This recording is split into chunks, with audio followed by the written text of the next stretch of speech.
Take ownership. Take extreme ownership. Don't make excuses. Don't blame any other person or any other thing. Get control of your ego. Don't hide your delicate pride from the truth.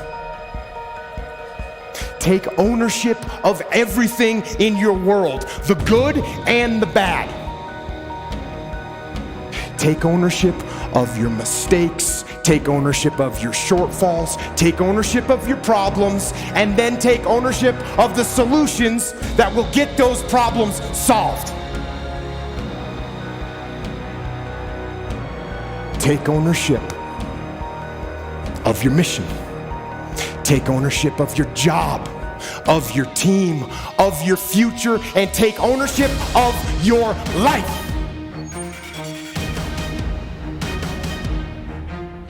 And lead. Lead. Lead yourself and your team and the people in your life. Lead them all to victory.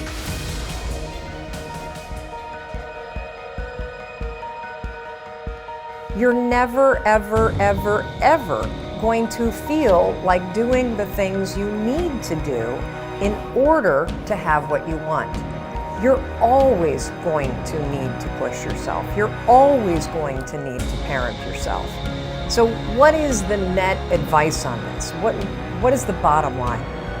The bottom line is no one's coming. No one. No one's coming to push you. No one's coming to tell you to turn the TV off.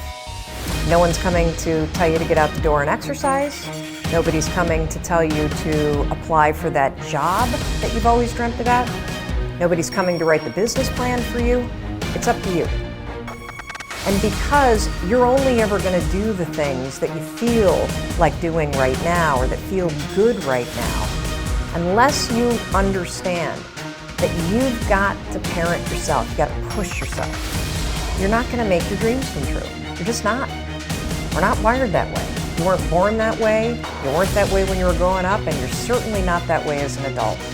And there's a tremendous amount of liberation that comes when you accept the fact that you're always going to need to give yourself a push.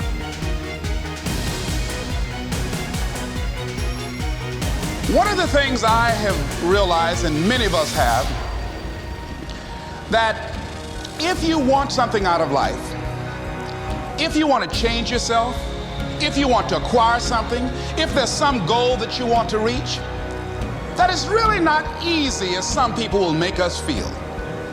That living your dream, changing your behaviors, overcoming negative habits, it's challenging. It's hard. That living alone is just very difficult. And once we begin to come to grips with the fact that living is difficult, life is very challenging. So how do we begin to nurture that hunger? What are the characteristics or the qualities of people that are hungry? What will it take for me to get some of the things that I want?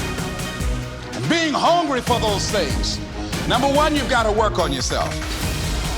It's very important that you engage in an ongoing process to develop you. Spend more time on yourself than what you've been spending. It's very important. You owe that to yourself. Many of us never realize our greatness because we become sidetracked by secondary activity. We spread ourselves too thin, don't know how to say no. And we find ourselves doing all kinds of things and never ever have time to do those things that we need to do to work on ourselves. And then there goes a second, there goes another second, there goes another second, and we can't stop and hold time. And before you know it, you wake up one day and you're behind in your dreams and your bills. So decide that you're going to take some time to work on you, that you deserve that from yourself, that your life deserves some prime time because you are creating your own production. You are the star of your show. You are the director. You're writing the script. And you will determine whether your life is